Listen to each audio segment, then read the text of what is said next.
They gave me 48 hours to leave the office. Not end of day, not we'll ship your things. 48 hours. HR said it carefully like it was generous, like they were doing me a favor. The room was too clean. Glass walls, neutral art, the kind of space where people think hard conversations become less ugly just because the chairs are expensive. My manager sat to my left, eyes locked on the table. HR was across from me, hands folded, already halfway out of the conversation. And then there was the VP, calm, relaxed, almost bored. They said I'd violated policy, nothing specific, just enough words to make it sound official. Loss of confidence, cultural misalignment, the kind of phrases that mean the decision was made long before the meeting invite went out. I didn't interrupt. I didn't defend myself. I learned a long time ago that when companies want you gone, explanations are just decorations.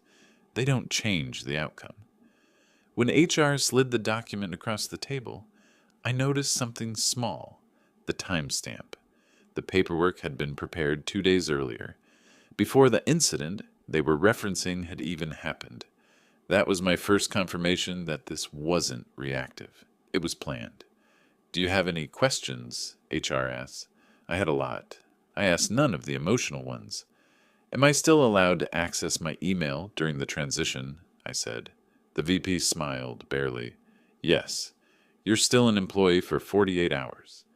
And my files? Personal files are fine." I nodded. "Okay." That seemed to confuse them more than if I'd argued. The meeting ended quickly after that. No one walked me out. No security. No dramatic escort. Just a polite suggestion to start planning my exit. My manager muttered something about staying in touch. He didn't meet my eyes. Back at my desk, nothing had changed yet. My badge still worked. My inbox still loaded. Slack still lit up with messages about deadlines and meetings I knew I wouldn't attend. I sat down and didn't touch my keyboard for a full minute. I wasn't in shock. I wasn't angry. Mostly I felt tired. Not of the job, of the pretending, of the way I'd spent the last year watching decisions get worse, corners get cut, and responsibilities slide downward until it landed squarely on people like me. I joined the company 3 years earlier as an operations manager, not glamorous, not powerful, but central. My team touched everything: vendors, compliance checklists, internal approvals. We were the connective tissue no one noticed until something tore. About 8 months earlier, that tearing had started. A new vendor was rushed through procurement. Costs were inflated, documentation thin.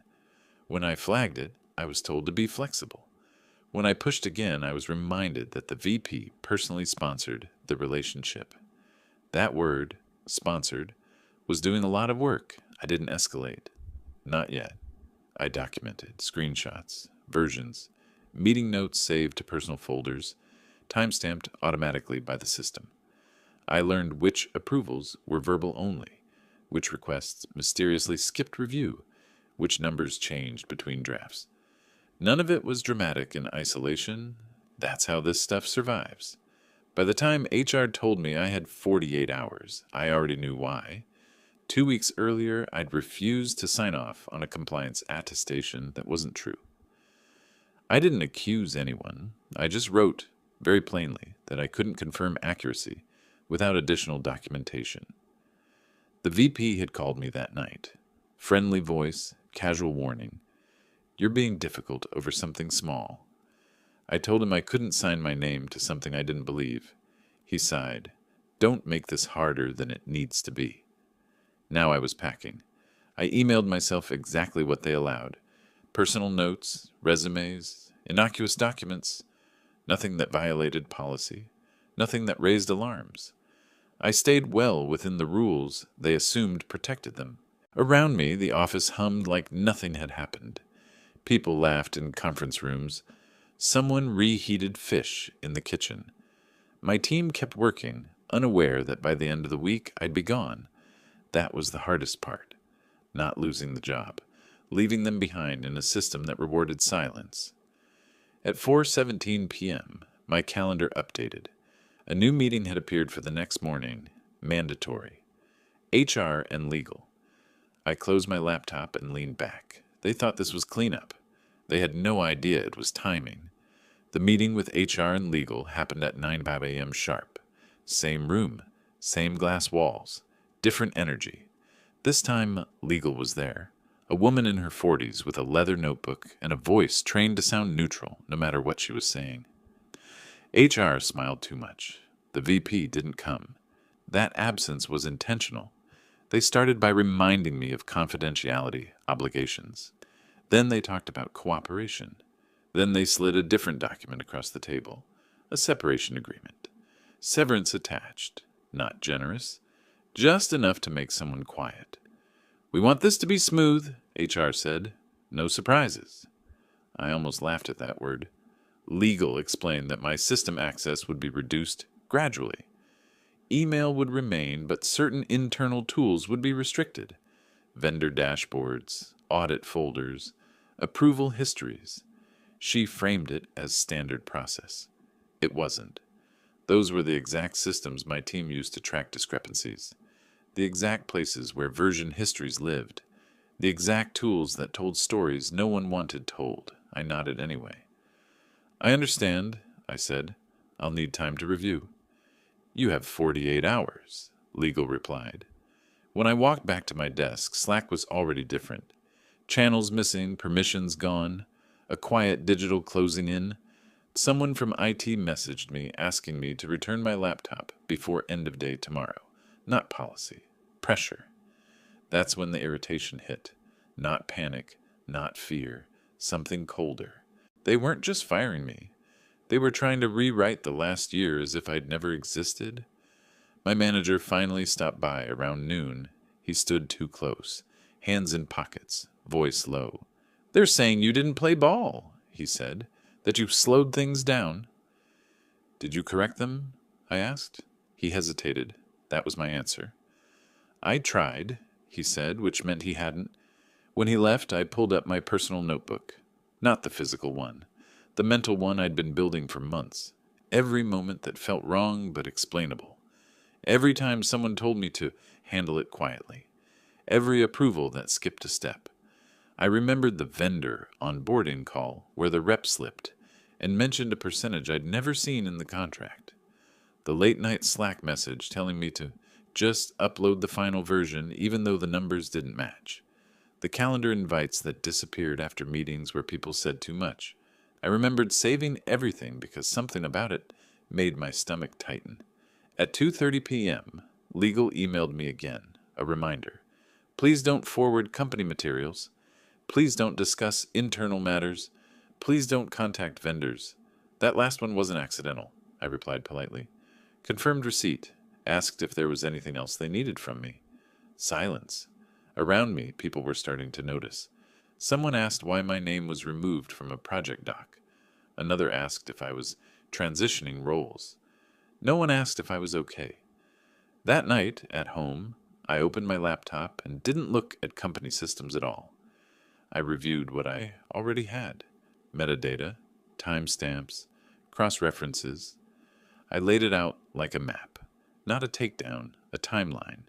And somewhere in the middle of it, something shifted. I realized I wasn't trying to protect the company anymore. I'd been doing that for months, softening language, offering alternatives, absorbing blame so things didn't explode. I told myself it was maturity, leadership, it was self-erasure. That night, I stopped being the person who fixed problems quietly. The next morning, the VP finally called me, friendly again, almost warm. "You didn't have to make this weird," he said. "I didn't," I replied. A pause. "You know how this works," he continued. "People who escalate don't land well." I looked at my notes, at the dates, at the approvals he'd signed without reading. "I know exactly how it works," I said. He exhaled sharply. "Let's not burn bridges." That was the moment I understood something important. They thought I was alone. They thought I was reacting. They thought I was negotiating. They had no idea the process had already started, and it no longer belonged to them. By the time I badge swiped in that morning, things were already moving without me touching anything. My calendar was full again. meetings I hadn't been invited to before, quick sync, alignment, urgent review. People who hadn't spoken to me in months suddenly needed context. Tone had shifted overnight from dismissal to concern. I kept my answers short, factual, boring. I didn't accuse anyone.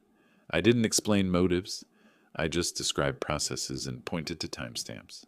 If someone asked why a number changed, I showed when it changed. If they asked who approved it, I showed where the approval lived. And then silence. The kind that means something's gone wrong. Around noon, compliance reached out. Not my chain, not HR. A separate mailbox with a template tone and a case number in the subject line. They asked for clarification on a protected report I'd submitted earlier that morning. Earlier, meaning before I'd walked into the building. The system allowed it. Whistleblower pathway, documented, immutable once filed. Routed automatically to audit and the board's committee, not management. That was the part most people didn't know existed until they needed it too late. I replied once. Attached nothing new, just confirmed authenticity and availability. That's when the chaos started. Legal called first. Different tone now. Careful. They wanted to understand my intent. I told them the truth. I intended to make sure records were accurate and preserved. An hour later, the VP showed up at my desk. Not angry. That would have been easier. He was controlled, jaw tight, smile fixed like it had been glued on. "Can we talk?" he said. People pretended not to watch. We went into a small room. No glass this time. He told me I was misinterpreting things. That context mattered. That vendors were complicated. That I was putting people at risk over misunderstandings. I didn't argue. I just asked him to explain why 3 vendor invoices shared the same formatting error, down to the decimal, despite coming from separate entities. He stared at me for a second too long. "You're smart," he said finally. "Don't do this." They thought I was gone. I wasn't. At 3:40 p.m., an email went out freezing all new vendor payments tied to his portfolio. Not sent by me, sent by audit, company-wide visibility, no explanation beyond pending review. Slack went quiet. People stopped messaging me altogether. Then someone from finance knocked on the conference room door where I'd been sitting alone. She looked shaken, asked if I could walk her through an approval chain from 6 months back. She brought her laptop. I recognized the spreadsheet instantly. It was one of the ones that had kept me up at night. I walked her through it calmly. No commentary, no satisfaction, just sequence. At 5:12 p.m., HR emailed again. This time the subject line had changed. Not separation process, just check-in. They asked if I'd be open to revisiting terms. Asked if I was comfortable with my current timeline. I didn't reply. That evening my access was fully restored. Quietly. No announcement, no apology. Tools I'd lost were suddenly back, as if they'd never been gone. The VP was placed on administrative leave the next morning. Officially, it was unrelated. Internally, no one believed that. By then, I didn't need to do anything else. The machine had momentum. External auditors were being discussed. Vendor confirmations were being requested directly. People were protecting themselves, not him. I spent my last hours documenting handoffs properly, writing clean notes for my team, leaving nothing ambiguous. If they were going to survive this, they needed clarity. As I shut down my laptop for the final time, legal came by my desk. "We'll be in touch," she said. "I'm sure you will," I replied. For the first time since this started, I felt steady, not victorious, not angry, just done. The call came 2 days after I handed in my badge, not from HR, not from legal, from the audit committee's external counsel.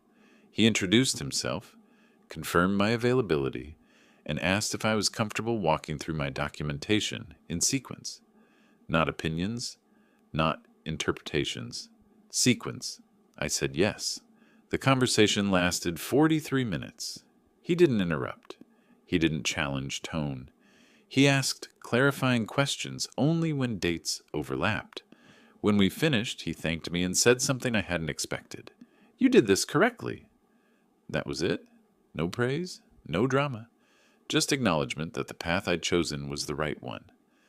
Later that afternoon, HR emailed again. The tone had changed completely. No legal framing, no pressure language.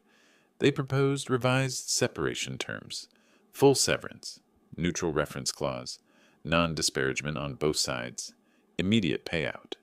I forwarded it to my attorney.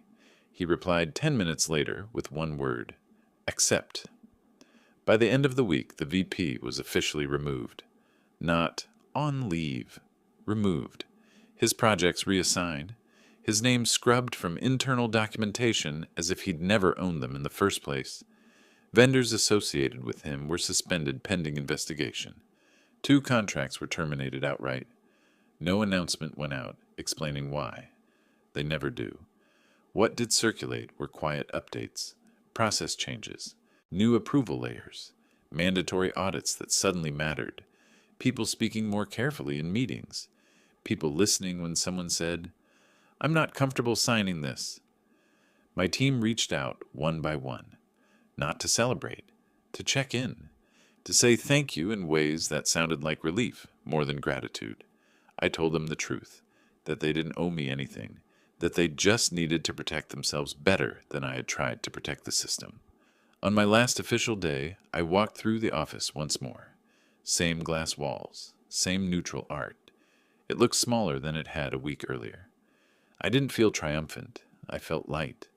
There were no unanswered questions left, no loose threads. Every outcome had a cause. Every consequence belonged where it landed. They'd given me 48 hours to disappear. Instead, they'd given themselves a timeline they couldn't outrun. I started my new job 3 weeks later. Different industry, smaller company, cleaner lines. On my first day, my new manager told me something during onboarding. "If something feels wrong here," he said, "we want to know early." I nodded, and for the first time in a long time, I believed it. The old company still exists. It always will. But it doesn't exist the same way. Not for the people who watched it happen. Not for the ones who learned what silence actually costs. As for me, I didn't walk away angry. I walked away intact, and that was enough. And that